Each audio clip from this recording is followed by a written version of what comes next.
building as we get closer to production at the Toyota battery plant. That massive $14 billion facility at the Greensboro-Randolph megasite is just weeks away from making their first shipments. Toyota Battery Manufacturing North Carolina is open just down the road from Liberty in northeastern Randolph County. It is a nearly $14 billion investment that should create more than 5,000 jobs when it's fully operational in the next 5 years.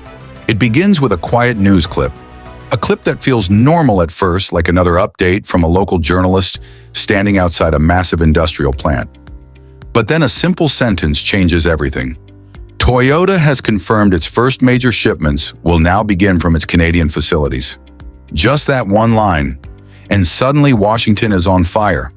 Because behind that simple sentence lies the biggest shift North America has seen in the auto industry in decades. A shift nobody saw coming, not even the states that invested billions trying to keep Toyota operations deep inside American borders. But the truth is finally out. Toyota wasn't preparing a temporary adjustment. Toyota wasn't stalling. Toyota wasn't confused. Toyota was quietly packing its bags and moving north. And the reason behind that move is something U.S. lawmakers never expected. Canada's EV Masterplan, calculated, coordinated, and executed with a precision that caught America completely off guard. For years, Washington believed Toyota would remain anchored inside the U.S. auto corridor. Kentucky, Texas, Mississippi, Michigan, billions in incentives. Entire communities built around Toyota assembly lines. Generations of workers who believed these jobs were forever, and then, almost overnight, the entire map began to shift. It didn't start with a big announcement. Toyota didn't call a press conference. They didn't flash headlines across global media. Instead, signs began appearing everywhere, all at once. New facilities quietly expanding in Ontario. Additional investment lined up in Quebec. Battery corridors mapped out next to Canada's mineral fields. Engineers transferring, contracts shifting. By the time the U.S. noticed, the train had already left the station, and it wasn't stopping. The real catalyst wasn't ideology or politics. It was something much colder. Tariffs.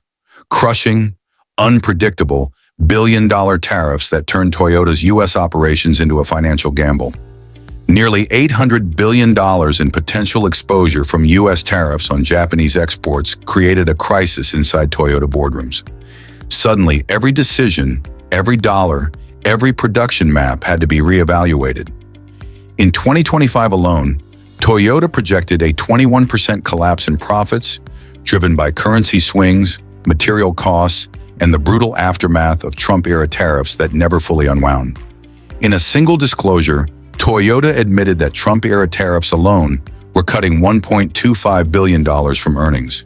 Imagine being the largest automaker in Japan, the backbone of the world's supply chain, and still finding yourself cornered by a market that once offered stability.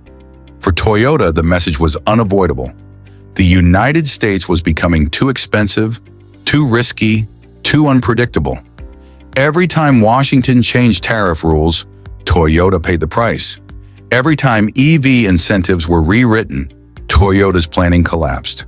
Every time steel, aluminum, or component tariffs shifted, Toyota's logistics were thrown into chaos.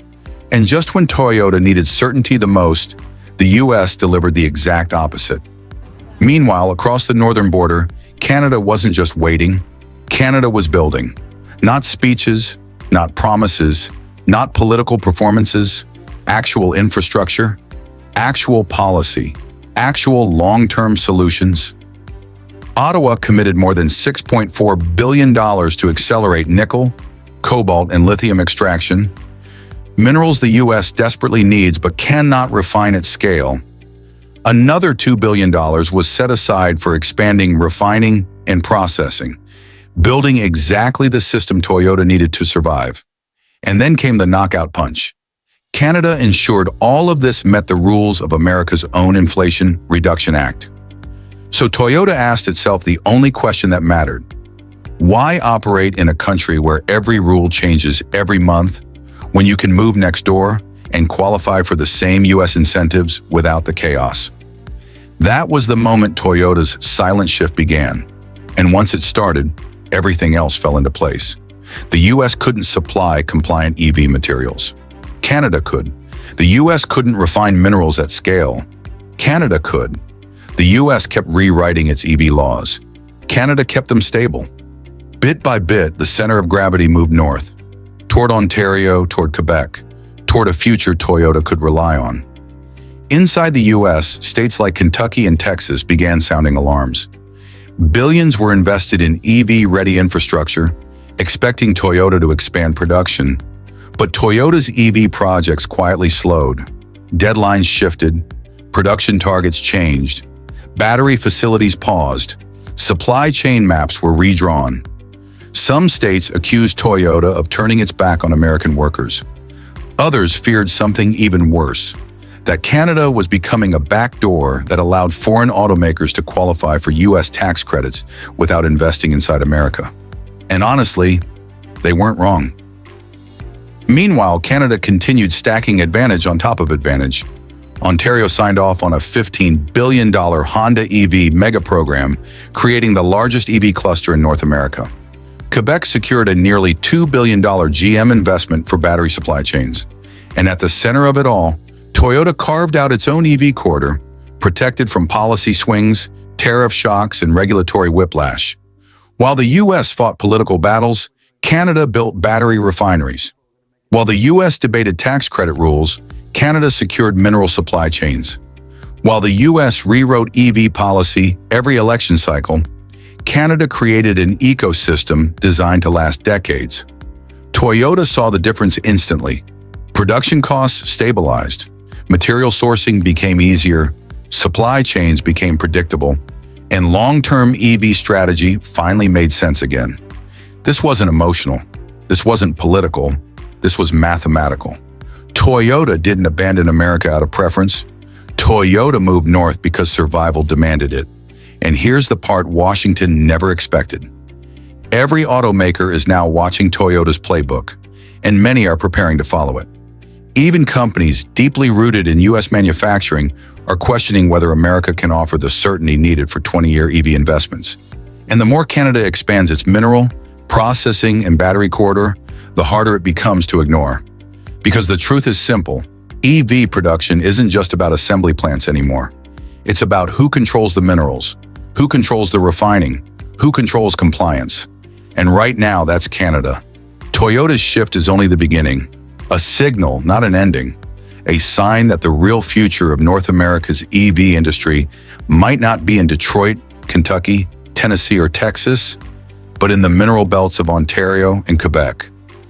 And unless Washington finds a way to stabilize its policies, refine its own minerals, and rebuild its EV infrastructure from the ground up, this shift could become permanent.